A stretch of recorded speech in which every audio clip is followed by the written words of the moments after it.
Olá, boa noite. Iniciamos semana passada aqui no Opinião Pernambuco uma série de entrevistas com candidatos e candidatas ao governo e ao Senado. O dia de cada participante foi escolhido por sorteio com a presença dos assessores dos partidos e coligações. Os programas desta série estão sendo apresentados nas segundas, terças e quintas. A duração para cada candidato ou candidata é de 1 hora, com 2 intervalos. Nosso entrevistado de hoje é o candidato ao governo Júlio Lócio, da Rede Sustentabilidade. Seja bem-vindo, candidato. Boa noite, Valdir. Boa noite aos telespectadores. Eu quero agradecer a oportunidade de estar aqui com vocês, cumprimentar o Juarez, o Lima e o Edson, que estão aqui atrás das câmeras, gente, vocês não estão vendo, mas é quem conduzem aqui para que esse evento, esse momento da democracia brasileira possa ser representativo, sobretudo para mim, que estou sendo tolhido dos debates, estou sendo excluído de alguns debates certo. E estou também com pouco tempo de televisão e queria poder aproveitar esse momento para discutir o nosso Estado. Ótimo, a gente agradece a sua presença, a sua vinda, né? Nem todos aceitaram essa participação, a grande maioria, claro que sim, mas assim, o nosso roteiro ele inclui perguntas sobre a biografia e a carreira política do candidato, bem como sobre suas propostas e o posicionamento em relação às questões de Pernambuco. Você poderá interagir enviando perguntas ou comentários para o número de WhatsApp 81 98830 7098. Repetindo, 81 98830 7098. Lembramos que é fundamental que se identifique no início de cada pergunta com nome e a localidade onde reside. O programa também pode ser acompanhado pela internet no seguinte endereço eletrônico: www.ufpe.br/NTVRU. Antes de começarmos as perguntas, vamos ver o perfil do candidato Júlio Lócio. Aos 46 anos, Júlio Emílio Lócio de Macedo nasceu em Manaus no dia 22 de agosto de 1971. Formou-se em medicina pela Universidade Federal de Pernambuco, onde também fez especialização em oftalmologia, profissão que exerce ainda hoje. Júlio Lócio é pós-graduado em gestão pela Universidade Federal de São Paulo e mestre em administração oftalmológica pela Escola Paulista de Medicina. Como médico, foi o responsável pelo primeiro transplante de córnea do interior de Pernambuco. Na política, foi prefeito de Petrolina por 2 mandatos consecutivos, em 2008 e 2012. Júlio Lócio é candidato ao governo de Pernambuco pela Rede Sustentabilidade. O seu vice é o contador Luciano Bezerra, também filiado à rede. Bem, candidato, o senhor nasceu em Manaus. Como foi essa trajetória que o conduziu até Petrolina? Na verdade, eu nasci em Manaus porque meu pai era engenheiro. Ele se formou aqui em Recife, na Faculdade de Engenharia aqui do estado, e casou-se com minha mãe, que morava numa cidade do interior chamada Jardim, no interior do Ceará, que fica lá no limite com a cidade de Cedro, Pernambuco. Se casaram e ele foi trabalhar em Manaus como engenheiro, mas aos 33 anos ele sofreu um acidente em uma obra e faleceu. Minha mãe, então, estava grávida de 6 meses do meu irmão Valdir, que tem seu nome, porque meu pai também era Valdir, e eu tinha 2 anos de idade. E aí ela, viúva, professora, acabou resolvendo voltar a morar com sua mãe, minha avó Antônia. Então, toda a sua infância já foi pernambucana? Não, minha infância toda, dos 2 aos 14 anos, foi numa cidadezinha chamada Jardim, no interior do Ceará, que faz limite com Pernambuco. E parte da minha família também é de uma cidade chamada Bodocó, que fica na região do Araripe. E aí eu cresci entre essas cidades e aos 14 anos eu vim morar em Recife, vim estudar. Estudei aqui no Colégio Nobre, consegui uma bolsa de estudo. Eu estudei até o ensino fundamental inteiro numa escola pública lá em Jardim, chamada Escola de Primeiro e Segundo Grau Governador Adalto Bezerra. E lá aprendi as primeiras noções de português, de matemática. Eu tive muita sorte que eu tive 2 grandes professoras, algumas grandes professoras que me recordo até hoje.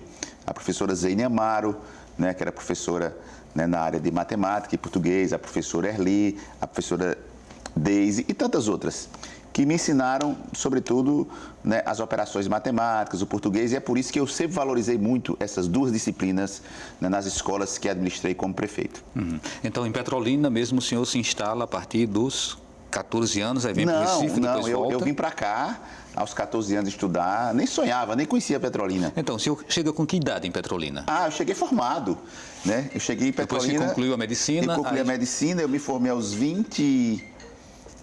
17, 18, 19, 23 anos, eu me formei, fiz minha especialização, então eu cheguei em Petrolina com 26, 27 anos. Né? Já casado, já com Júlio, Júlia e João a caminho. Mas chegou para exercer uma atividade médica. Nesse momento o senhor não pensava ainda em ser político? Eu fui para Petrolina porque eu não queria me meter em política, porque eu gostava. Já estava sendo tentado? Eu sabia que eu gostava. Já estava sendo chamado porque aqui? Na minha família as pessoas... Na cidadezinha pequena, todo mundo se envolve muito em política. Mas eu fui para Petrolina porque eu digo, não, eu quero fazer... Eu me apaixonei pela oftalmologia. E eu disse, não, eu quero fazer transplante de córnea. Eu quero fazer cirurgia de catarata, quero fazer cirurgia de miopia. Eu me apaixonei pela oftalmologia e fui para Petrolina porque lá eu não conhecia ninguém, não havia nenhum parente meu envolvido na política, não havia nenhum espaço para a política na minha vida. Então, eu fui para lá para fazer medicina, exercer a medicina e durante muitos anos eu fiz isso. Até que um dia, né, eu tive um AVC, estive em São Paulo internado e decidi na UTI que eu teria que fazer as coisas que me davam prazer na vida. E a política é uma delas. Isso o senhor tinha que idade quando entrou exatamente na política? Eu acho que 38. E já foi vinculado ao MDB? PMDB na época? Eu me filiei ao PMDB na época. Né, eu recebi um convite para entrar na época no Democratas. Mas eu disse que... então, o deputado Oswaldo Coelho, que eu não gostava de correr vaquejada se eu não tivesse o cavalo. Porque quando eu era menino, eu ia correr vaquejada e meus primos, que eram donos do cavalo, só me deixavam dar banho do cavalo. Na hora de correr, eles que corriam. Então, eu aprendi que a gente precisa de um cavalo para correr a vaquejada. E aí eu entrei no PMDB, porque foi um cavalo que eu pude, né, ter o controle à época em Petrolina. E foi com o PMDB que o senhor chegou a aí eu disputei se eleger minhas duas eleições em Petrolina. Pelo PMDB. Em 2008, eu disputei eleição com o então deputado Gonzaga Patriota, né? E em 2012, eu disputei a reeleição com o então deputado Fernando Filho, que foi ministro e é filho do senador Fernando Bezerra. E o senhor se desencantou com o PMDB para poder ter mudado na para verdade, a rede de sustentabilidade? Eu no meu governo, né, eu enfrentava algumas dificuldades porque eu fazia oposição ao PSB. Talvez dos candidatos que aí estão, eu sou um dos poucos que sempre fiz oposição ao PSB. É por isso que eu digo que eu sou a verdadeira mudança, porque eu sempre estive do outro lado da ponte que o PSB estava. E nesse período eu procurei o presidente do partido, Dorani Sampaio, né, e ele me levou até Brasília, no vice-presidente da República, e eu conheci a presidente Dilma também, e ela me ajudou muito com o maior programa habitacional do estado de Pernambuco, da história de Pernambuco, e talvez proporcionalmente o maior programa habitacional do Brasil foi feito em Petrolina. Foram construídas 15 mil moradias para a faixa etária de 0 a 3 salários mínimos. Né? Foram abertas 10 mil vagas de creche, foram construídas mais de 20 quadras cobertas. Então, nós conseguimos cobrir feiras. Eu peguei uma época muito boa, porque nós conseguimos construir projetos e captar recursos em Brasília. E eu reconheço e sempre tenho dito que a presidente Dilma foi muito solidária comigo, né? Porque a época, né, que eu assumi a prefeitura, eu era oposição a Eduardo Campos e tinha ele, e tinha Fernando Bezerra, e tinha o PSB inteiro fazendo oposição ao nosso governo. Certo. Candidato, o senhor foi gestor numa cidade com 300 a 320 mil habitantes, né, que é uma cidade de um porte grande para um porte uma médio, realidade, né? para uma realidade de interior, né? Porte médio se você comparar com o estado como um todo. Mas se a gente fizesse comparativo de 320 mil habitantes para 8 milhões de habitantes, que é o caso de Pernambuco, a gente já tem aí uma disparidade muito grande. Uma diferença enorme, né? O senhor acredita que essa experiência que o senhor adquiriu como gestor em Petrolina seja suficiente para dar conta de um estado com a dimensão de Pernambuco? Eu vou lhe dizer assim com muita franqueza, o governador Eduardo Campos foi um grande governador e nunca tinha administrado nenhum município, nem um pequenininho. Ele tinha sido apenas secretário da fazenda do seu avô, por sinal, foi um mau secretário. Na época dele, o estado de Pernambuco afundou financeiramente. Não por culpa dele, mas pelas contingências. Então, a experiência dele como secretário não servia como exemplo para ele ser governador. E foi um grande governador sem ter sido prefeito de nenhuma cidade, nem a menorzinha, né? Então, veja, dos candidatos que estão hoje colocados, tirando o governador, que está na cadeira e não está bem, eu sou o único com experiência na gestão pública. Na gestão pública executiva. Nenhum outro teve, mesmo que uma experiência na cidade de 10 mil habitantes. Eu tive na cidade de 300 mil habitantes, né, que é uma das cidades importantes do estado de Pernambuco. Então, eu acredito que isso me referencia, sobretudo pelos resultados. Veja, se você comparar, por exemplo... Vamos deixar para a gente falar sobre as suas realizações no próximo bloco, né, para a gente fechar esse bloco, dando mais uma geral mesmo sobre as suas relações políticas e sobre a pessoa de Júlio Lócio, né? A gente conheceu um pouco mais essa pessoa do Júlio Lócio. O senhor fez medicina e trabalha muito com a visão. E aí eu quero até aproximar o termo da visão de uma necessidade que existe, uma expectativa do público de que o gestor tenha realmente uma visão muito, muito ampla dos problemas, né? Gestores míopes é o que a gente mais vê por aí. E muitos prometem, na hora de executar, eles acabam não conseguindo realizar. O seu programa de governo, por exemplo, ele está sendo coordenado pelo senhor. É isso? Eu acredito muito. O senhor não teme que as pessoas elas achem que o fato de o senhor se partir numa campanha para o governo do Estado e ser o próprio coordenador seja uma demonstração de centralização, ou seja, de gestão centralizadora? Não, pelo contrário. Eu não acredito em um governante que manda outras pessoas fazer um programa de governo, que ele passa a dizer e a afirmar ao público que vai fazer o que outras pessoas escreveram e muitas vezes escrevem atrás de uma bandeira de marketing apenas baseada em pesquisa do que a população quer ouvir e não do que é real necessidade. Então, eu tenho feito questão de construir esse programa de governo, está sendo construído em 5 eixos. O primeiro eixo, o eixo da cidadania. Segundo eixo, o eixo da infraestrutura e mobilidade. Terceiro eixo, o eixo do meio ambiente e inovação. O quarto eixo, desenvolvimento econômico e desenvolvimento humano. Não se desenvolve um estado, um país, pensando apenas nas obras, pensando apenas em SWAP, por exemplo. E o quinto eixo da governança, onde nós estamos defendendo muito um estado menor para dentro e maior para fora. Depois a gente entra nisso. E 2 eixos transversais, que são a acessibilidade, preparar o nosso estado, as nossas cidades, para aqueles que têm algum tipo de limitação, seja física ou intelectual, mas também preparar para a gente, quando a gente tiver idoso e, se Deus quiser, eu quero ficar velhinho.